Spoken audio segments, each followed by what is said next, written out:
Hello, my name is Dusty Rose, or Child as some of you may know me, and I am here to read you today Dumbing Us Down by John Taylor Gatto, because this book shook me pretty deeply, and I think it is important enough to get out there to as many people as possible, even and including people who maybe wouldn't otherwise read the book but might listen to me reading it out loud. So, here we go. Foreword by Zachary Slayback. Isn't that such a villain character name? It's such a lovely name. Sorry. I carry a card in my wallet with a quote from John Taylor Gatto. I look at this card, and any time I feel the urge to settle on an easy path and to stop learning. It reads, you either learn your way towards writing your own script in life, or you unwittingly become an actor in someone else's script. I was the perfect student through high school and the beginning of college. I got good grades, turned assignments in on time, got into an Ivy League university, landed a comfortable research fellowship, and continued my track toward being defined as a top student. Then I left school. I loved learning and enjoyed the aspects of school that allowed me to do that, but I always knew there was something off about school when I was a student. I was a product of the No Child Left Behind era, and I remember the deluge of standardized tests that always defined the end of the school year. My best teachers were those who did not follow exam requirements and only begrudgingly made sure that the exams were completed. The best teacher I had was one who signed passes so students could skip other classes to go to her classroom and work on whatever they wanted. The worst were those obsessed with meeting state-mandated standards. I thought getting to college would allow me to pursue my passions and dreams and finally break free of the chains that mandatory schooling put on me. I thought schooling and education didn't have to be mutually exclusive. I thought K through 12 was merely a broken version of something better. I was wrong. At college, I found a continuation of the same push towards standardization and measuring human drives, skills, desires, dreams, and futures. I saw high-caliber classmates get caught in fierce competition for conventional careers, working at companies for which they cared very little. People who were capable of changing the world wasted their intelligence and drive on things like impressing recruiters from Goldman Sachs or Facebook. Instead of blowing their time on arbitrary exams, they blew their time on arbitrary accolades from others. I first came across John Taylor Gatto's work when I realized that my love of learning and my dislike of school were related. It started with a video on YouTube of Gatto explaining the purpose of school and ended with my devouring all of his books. For the first time in my life, I felt like somebody had seen what I had seen and was assuring me that I wasn't crazy to want something better than school. For the first time in my life, I found somebody who took schooling to its logical conclusion. Here was somebody who had seen what I had seen and couldn't bring himself to keep perpetuating the system. Rather than sit around and wait year after year as that system kept crushing students and stealing their dreams, he actually did something about it. What an inspiration! I couldn't keep participating in a system that was not only grinding me down into a cog for somebody else, but was also taking some of the best and hardest working young people I knew and dumbing them down. Being a great student ended up holding me back. The years and energy I spent trying to get into a good college and continue the standardization and industrialization I experienced in K through 12 could have been spent developing the passions I had as a child and the skills to live out my dreams. I am one of the fortunate ones. I realized this and now spend my time developing these skills and de-schooling myself. I work every day to unlearn the habits I picked up in school that made me a good student but prevent me from being the best version of myself. For me, this meant leaving school. I found myself more fulfilled, more intellectually engaged, more productive, and happier when I wasn't playing for a place at the front of the conveyor belt. Gatto first wrote Dumbing Us Down 25 years ago, before the mass popularization of the Internet. Then one could find an excuse to not be educated outside of school. Today it's not only inexcusable but nearly impossible. Your iPhone contains access to the entire annals of human knowledge for less than the price of a textbook at Harvard. You are 6 circles removed from any expert on the face of the planet and can contact them instantly with an email. You can create a business in an hour and launch a website in 15 minutes, all for less than the price of an hour of class at Penn. It has never been easier for somebody to create opportunities for themselves. There's no need to wait for permission from deans or employers. In my case, this meant reaching out to a friend who was starting a company called Preface, building something better than college. I asked him to let me work for free. After several months of working with him, I joined the team full-time and had access to more and better educational resources than I had in the 2 years I was at an Ivy League university. And that's the inspiration that drives us at Praxis. We believe that Gatto is right. You can educate your own. You can educate yourself. You are better set working with people in the real world and stepping outside the classroom. John Taylor Gatto served as an inspiration to me because his story taught me that you don't have to be a victim. You don't have to be a passive cog in the machine of standardized education. You don't have to suck it up and go 12 years and then 4 more and then have to pay money for the damage done in those 4. You can opt out. You can do something better. You can help your children, your friends, and your teachers do better. We don't need school reform. Schools are working exactly as their designers intended. We need more choices and options outside of school. At the end of the day, the person who creates those is you.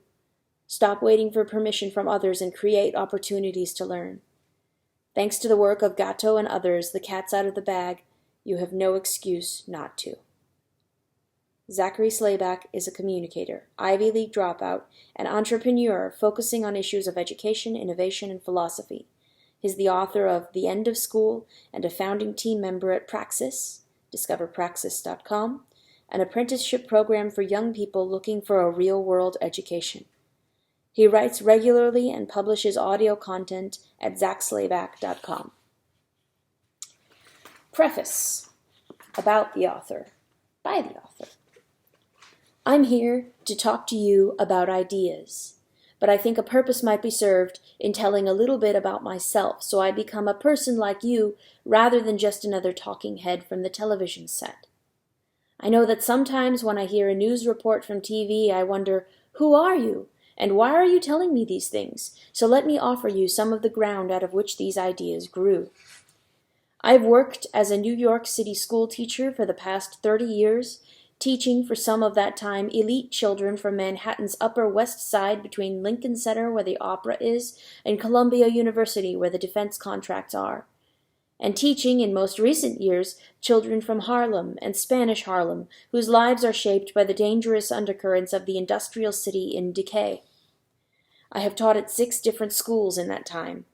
My present school is in the shadow of St. John the Divine Cathedral, the largest Gothic structure in the United States, and not a long walk from the famous Museum of Natural History and the Metropolitan Museum of Art. About 3 blocks from my school is the spot where the Central Park jogger, as media mythology refers to her, was raped and brutally beaten a few years ago. 7 of the 9 attackers went to school in my district. My own perspective on things, however, was shaped a long way from New York City, in the river town of Monongahela, Pennsylvania, 40 miles southeast of Pittsburgh. In those days, Monongahela was a place of steel mills and coal mines, of paddle-wheel river steamers churning the emerald green waters chemical orange, of respect for hard work and family life. Monongahela was a place with muted class distinctions, since everyone was more or less poor, although very few, I suspect, knew they were poor.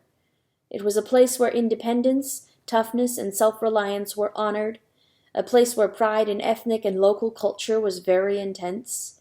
It was an altogether wonderful place to grow up, even to grow up poor. People talked to each other, minding each other's business instead of the abstract business of the world. Indeed, the larger world hardly extended beyond Pittsburgh, a wonderful dark steel city worth a trip to see once or twice a year. Nobody in my memory felt confined by Monongahela or dwelled within my earshot on the possibility that they were missing something important by not being elsewhere. My grandfather was the town printer and had been for a time the publisher of the town newspaper, the Daily Republican, a name that attracted some attention because the town was a stronghold of the Democratic Party. From my grandfather and his independent German ways, I learned a great deal that I might have missed if I had grown up in a time like today, when old people are put away in a home or kept out of sight. Living in Manhattan has been for me, in many ways, like living on the moon. Even though I've been here for 35 years, my heart and habit are still in Monongahela. Nevertheless, the shock of Manhattan's very different society and values sharpened my sense of difference and made me an anthropologist as well as a school teacher. Over the past 30 years, I've used my classes as a laboratory, where I could learn a broader range of what human possibility is, the whole catalog of hopes and fears, and also as a place where I could study what releases and what inhibits human power. During that time, I have come to believe that genius is an exceedingly common human quality, probably natural to most of us. I didn't want to accept that notion. Far from it, my own training in 2 elite universities taught me that intelligence and talent distributed themselves economically over a bell curve, and that human destiny, because of those mathematical, seemingly irrefutable scientific facts, was as rigorously determined as John Calvin contended. The trouble was that the unlikeliest kids kept demonstrating to me at random moments so many of the hallmarks of human excellence: insight, wisdom, justice, resourcefulness, courage, originality, that I became confused. They didn't do this often enough to make my teaching easy, but they did it often enough that I began to wonder, reluctantly, whether it was possible that being in school itself was what was dumbing them down. Was it possible I had been hired not to enlarge children's power, but to diminish it? That seemed crazy on the face of it, but slowly I began to realize that the bells and the confinement, the crazy sequences, the age segregation, the lack of privacy, the constant surveillance, and all the rest of the national curriculum of schooling were designed exactly as if someone had set out to prevent children from learning how to think and act, to coax them into addiction and dependent behavior. Bit by bit, I began to devise guerrilla exercises to allow as many of the kids I taught as possible the raw material people have always used to educate themselves: privacy, choice, freedom from surveillance, and as broad a range of situations and human associations as my limited power and resources could manage. In simpler terms, I tried to maneuver them into positions where they would have a chance to be their own teachers and to make themselves the major text of their own education. In theoretical, metaphorical terms, the idea I began to explore was this one: that teaching is nothing like the art of painting, where by the addition of material to a surface an image is synthetically produced, but more like the art of sculpture, where by the subtraction of material an image already locked in the stone is enabled to emerge. It is a crucial distinction. In other words, I dropped the idea that I was an expert whose job it was to fill the little heads with my expertise, and began to explore how I could remove those obstacles that prevented the inherent genius of children from gathering itself. I no longer felt comfortable defining my work as bestowing wisdom on a struggling classroom audience. Although I continue to this day in those futile essays because of the nature of institutional teaching, wherever possible, I have broken with teaching tradition and sent kids down their separate paths to their own private truths. The sociology of government monopoly schools has evolved in such a way that a premise like mine jeopardizes the total institution if it spreads. Kept contained, the occasional teacher who makes a discovery like mine is at worst an annoyance to the chain of command, which has evolved automatic defenses to isolate such bacilli and then to neutralize or destroy them. But once loose, the idea could imperil the central assumptions that allow the institutional school to sustain itself, such as the false assumption that it is difficult to learn to read, or that kids resist learning, and many more. Indeed, the very stability of our economy is threatened by any form of education that might change the nature of the human product schools now turn out. The economy school children currently expect to live under and serve would not survive a generation of young people trained, for example, to think critically. Success in my practice involves a large component of automatic trust, categorical trust, not the kind conditional on performance. People have to be allowed to make their own mistakes and to try again, or they will never master themselves, although they may well seem to be competent when they have in fact only memorized or imitated someone else's performance. Success in my practice also involves challenging many comfortable assumptions about what is worth learning and out of what material a good life is fashioned. Over the years of wrestling with the obstacles that stand between child and education, I have come to believe that government and monopoly schools are structurally unreformable. They cannot function if their central myths are exposed and abandoned. Over the years, I have come to see that whatever I thought I was doing as a teacher, most of what I actually was doing was teaching an invisible curriculum that reinforced the myths of the school institution and those of an economy based on caste. When I was trying to decide what to say to you that might make my experience as a school teacher useful, it occurred to me that I could best serve by telling you what I do wrong rather than what I do that is right. What I do that is right is simple to understand. I get out of kids' way. I give them space and time and respect. What I do that is wrong, however, is strange, complex, and frightening. Let me begin to show you what that is.